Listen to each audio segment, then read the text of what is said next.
You will hear a number of different recordings, and you will have to answer questions on what you hear. There will be time for you to read the instructions and questions, and you will have a chance to check your work. All the recordings will be played once only. The test is in 4 sections. At the end of the test, you will be given 10 minutes to transfer your answers to an answer sheet. Now turn to Section 1. Section 1. You will hear a man inquiring in a tourist centre about activities suitable for families. First, you have some time to look at questions 1 to 4.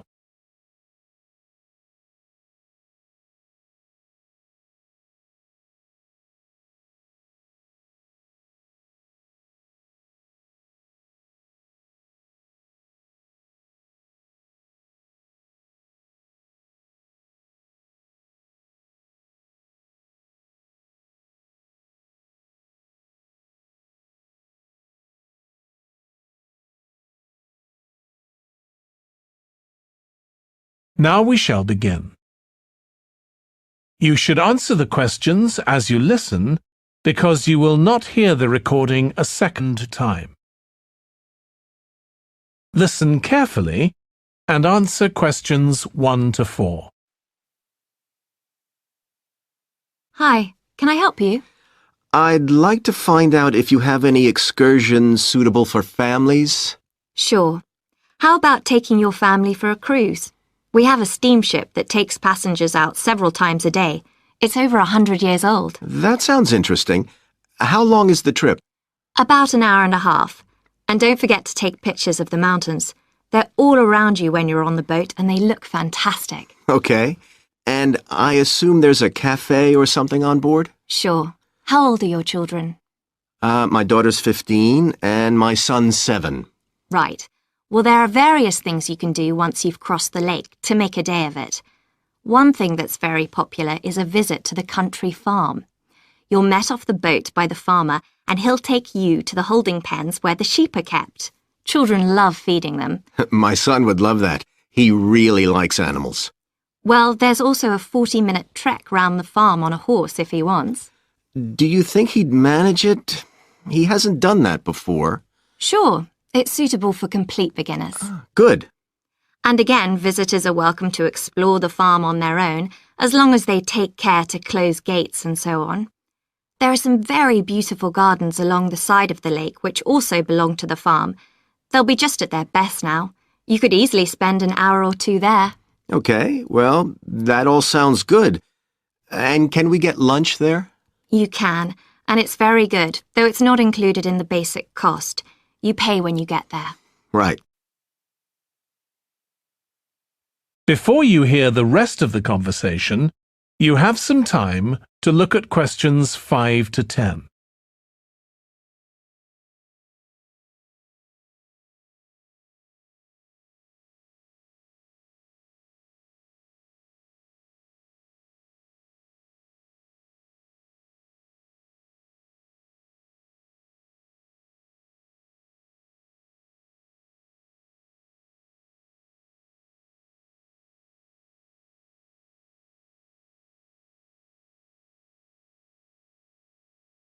Now listen and answer questions 5 to 10.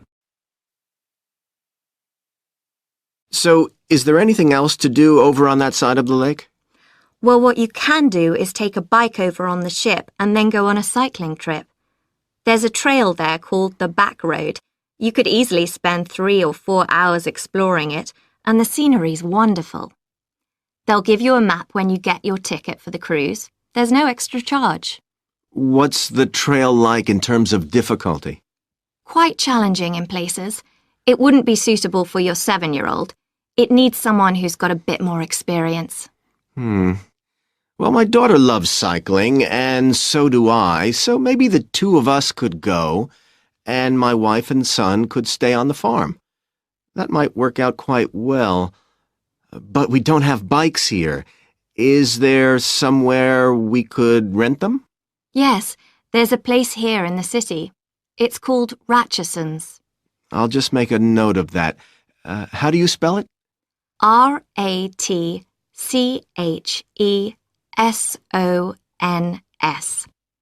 It's just by the cruise ship terminal.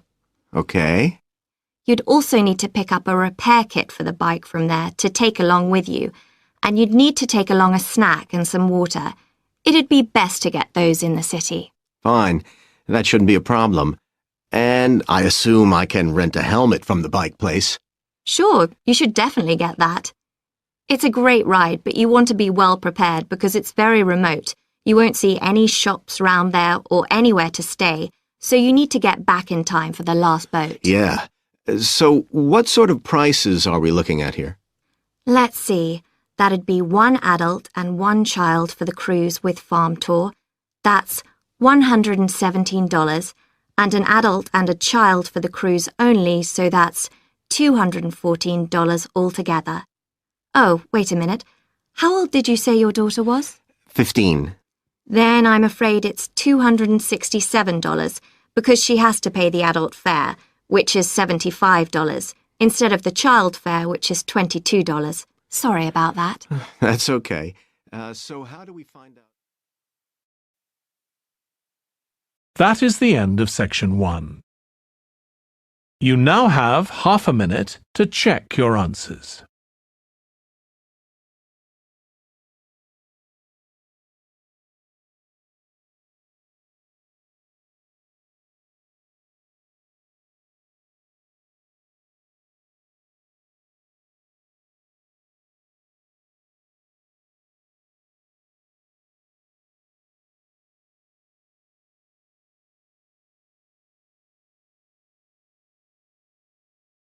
Now turn to section 2.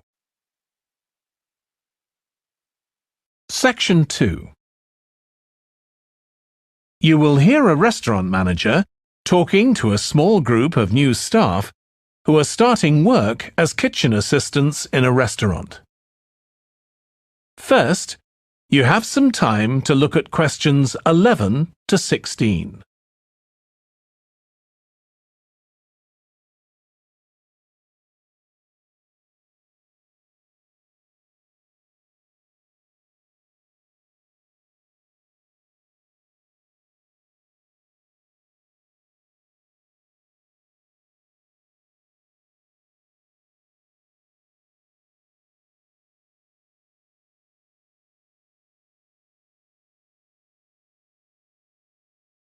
Now listen carefully and answer questions 11 to 16.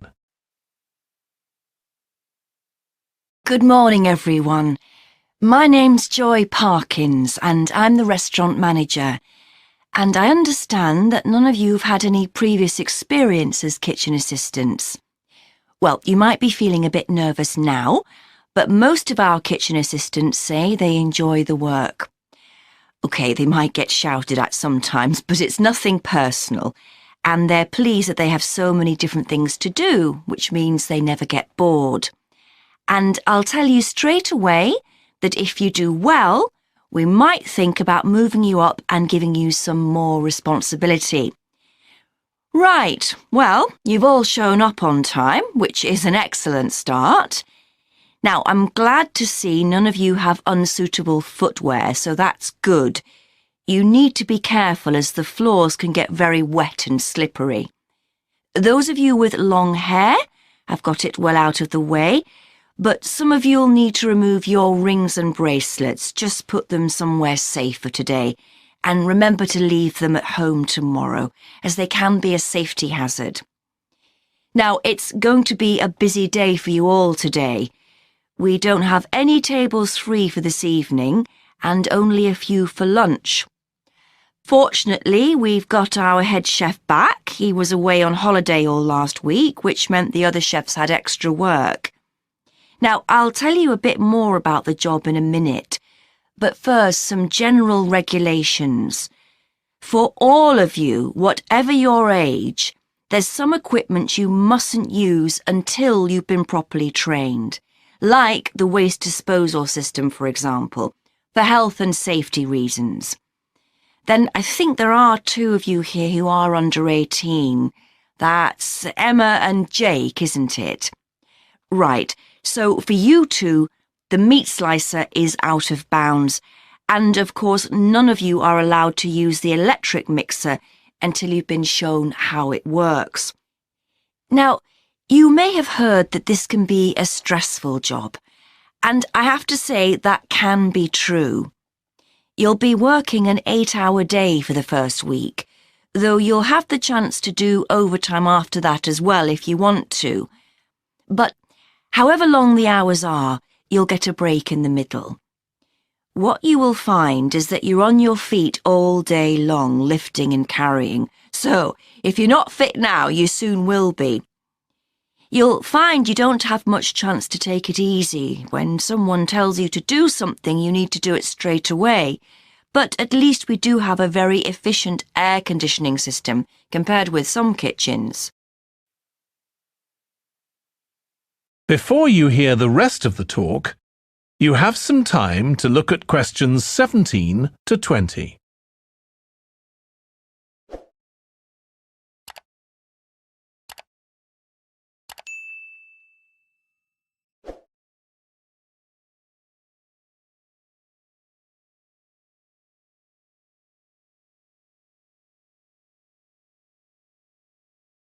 Now listen and answer questions 17 to 20. Now, let me tell you about some of the people you need to know. So, as I said, I'm Joy Parkins, and I decide who does what during the day and how long they work for. I'll be trying to get you to work with as many different people in the kitchen as possible, so that you learn while you're on the job. One person whose name you must remember is David Field.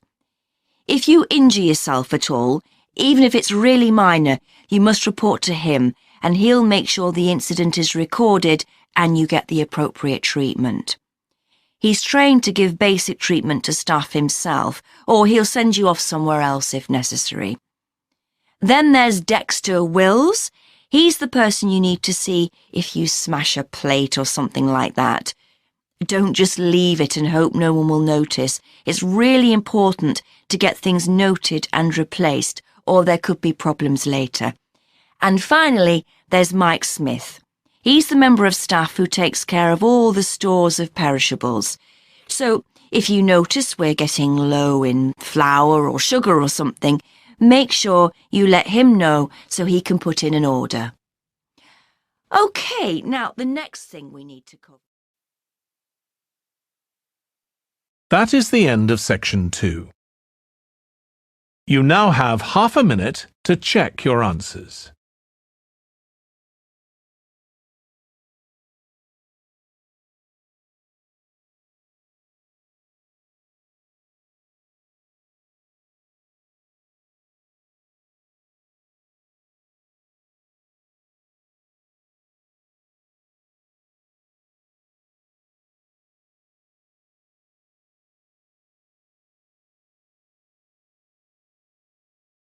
Now turn to section 3. Section 3. You will hear 2 students called Trudy and Stuart, who are both studying to be librarians, discussing a paper that they are going to write together. First, you have some time to look at questions 21 to 23.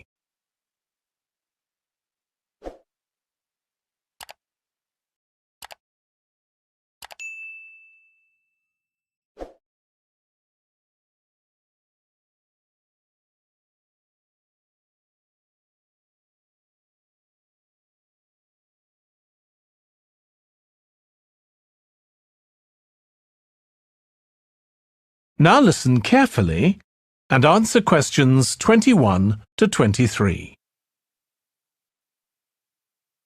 OK, Stuart, we need to start planning our paper on public libraries. Have you thought of an angle yet? Well, there's so much we could look into. How libraries have changed over the centuries, for instance, or how different countries organise them. What do you think, Trudy? Maybe we should concentrate on this country and try and relate the changes in libraries to external developments, like the fact that far more people can read than a century ago, and that the local population may speak lots of different languages. We could include something about changes in the source of funding too. Yes, but remember we're only supposed to write a short paper, so it's probably best if we don't go into funding in any detail. Right. Well, shall we just brainstorm a few ideas to get started? OK. We obviously need to look at the impact of new technology, particularly the internet. Now that lots of books have been digitalised, people can access them from their own computers at home. And if everyone did that, libraries would be obsolete. Yes. But the digitalised books that are available online for free are mostly out of copyright, aren't they? And copyright in this country lasts for 70 years after the author dies. So you won't find the latest bestseller or up-to-date information. That's an important point. Anyway, I find it hard to concentrate when I'm reading a long text on a screen. I'd much rather read a physical book. And it takes longer to read on a screen. Oh, I prefer it. I suppose it's just a personal preference. I expect the libraries will go on evolving in the next few years. Some have already become centres where community activities take place, like local clubs meeting there. I think that'll become even more common. I'd like to think so. And that they'll still be serving their traditional function, but I'm not so sure. There are financial implications after all. What I'm afraid will happen is that books and magazines will all disappear and there'll just be rows and rows of computers. They won't look anything like the libraries we're used to. Well, we'll see. Before you hear the rest of the discussion, you have some time to look at questions 24 to 30.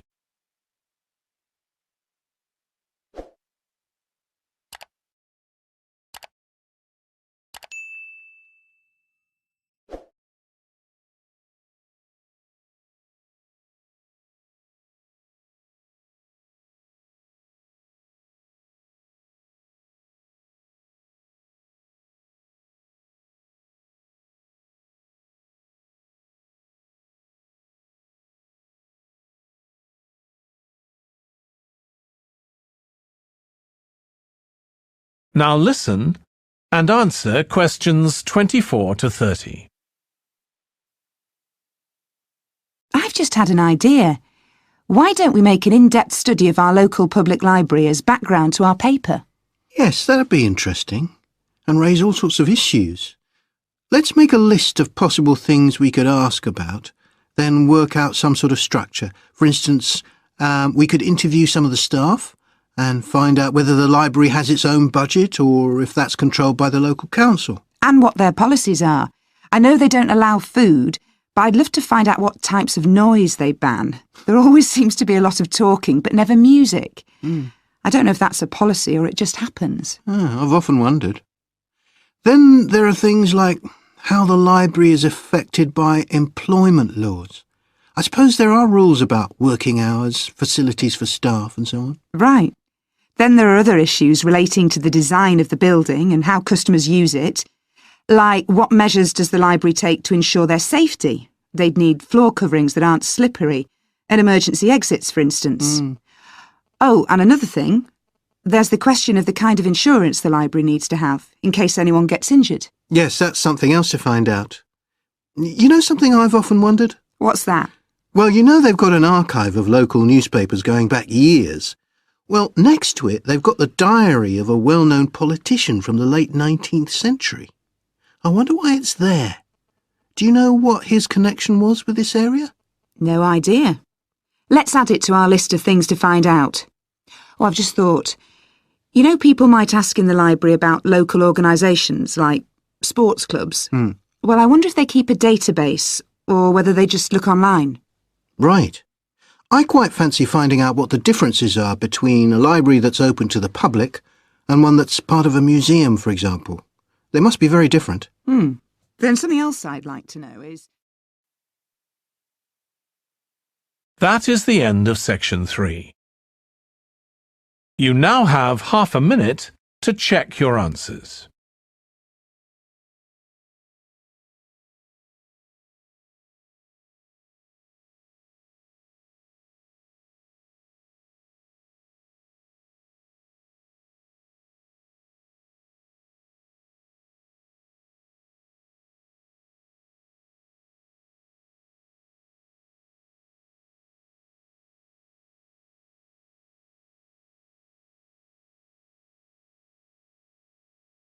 Now turn to Section 4.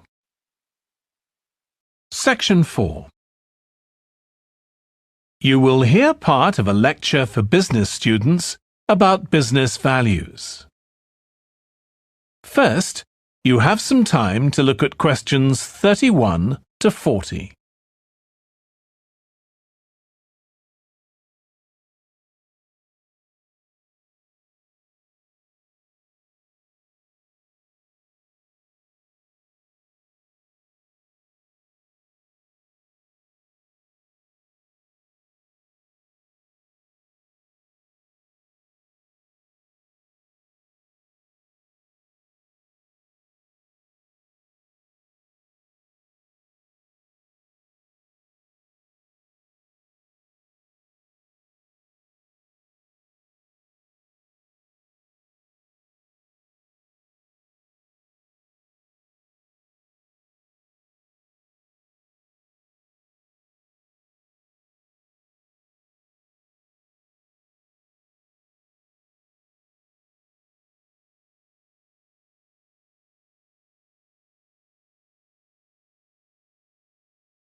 Now listen carefully and answer questions 31 to 40. In public discussion of business, we take certain values for granted. Today, I'm going to talk about 4 of them: collaboration, hard work, creativity, and excellence. Most people would say they're all good things. I'm going to suggest that's an oversimple view. The trouble with these values is that they're theoretical concepts, removed from the reality of day-to-day business. Pursue values by all means, but be prepared for what may happen as a result. They can actually cause damage, which is not at all the intention. Business leaders generally try to do the right thing, but all too often the right thing backfires if those leaders adopt values without understanding and managing the side effects that arise. The values can easily get in the way of what's actually intended. Okay, so the first value I'm going to discuss is collaboration. Let me give you an example. On a management training course I once attended, we were put into groups and had to construct a bridge across a stream, using building blocks that we were given. The rule was that everyone in the team had to move at least one building block during the construction. This was intended to encourage teamwork. But it was really a job best done by one person. The other teams tried to collaborate on building the structure and descended into confusion, with everyone getting in each other's way. Our team leader solved the challenge brilliantly. She simply asked everyone in the team to move a piece a few centimetres to comply with the rule, and then let the person in the team with an aptitude for puzzles like this build it alone. We finished before any other team. My point is that the task wasn't really suited to team working, so why make it one? Teamwork can also lead to inconsistency, a common cause of poor sales. In the case of a smartphone that a certain company launched, one director wanted to target the business market, and another demanded it was aimed at consumers. The company wanted both directors to be involved, so gave the product a consumer-friendly name, but marketed it to companies. The result was that it met the needs of neither group. It would have been better to let one director or the other have his way, not both.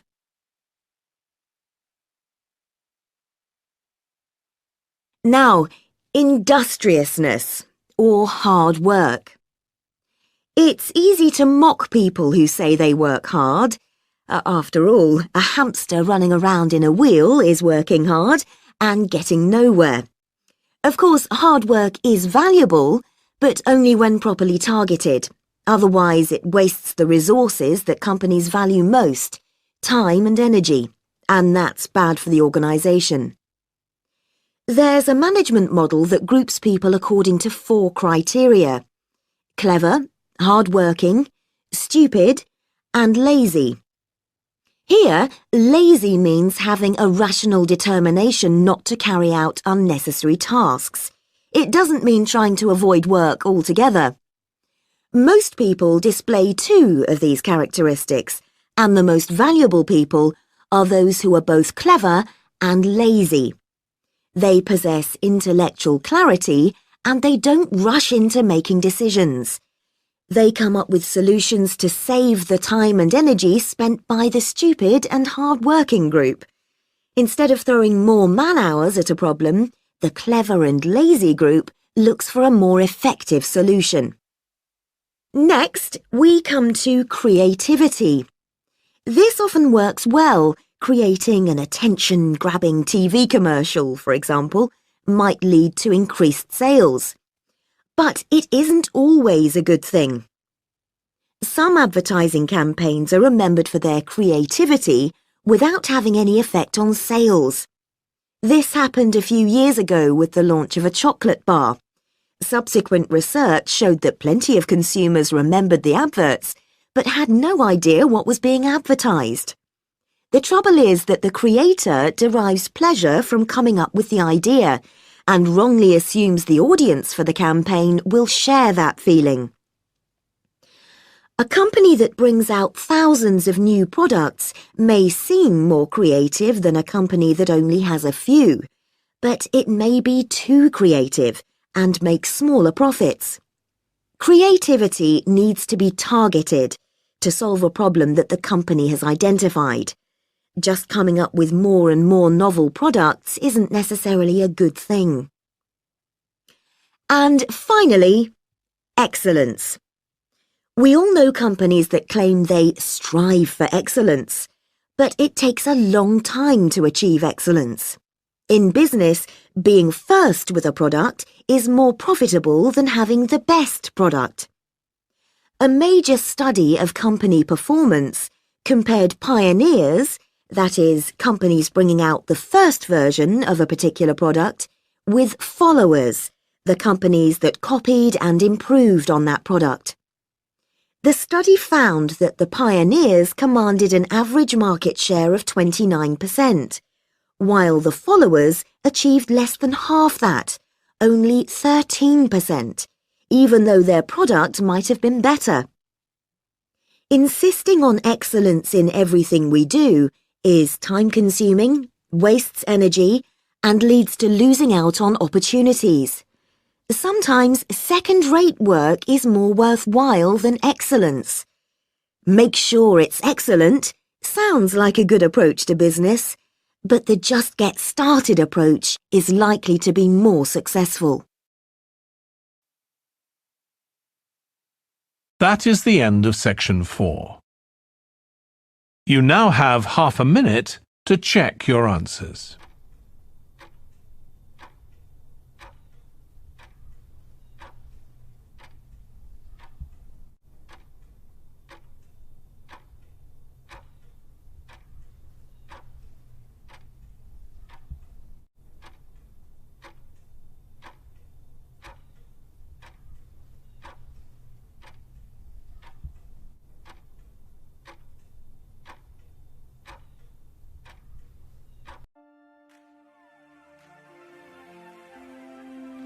That is the end of the listening test. In the IELTS test, you would now have 10 minutes to transfer your answers to the answer sheet.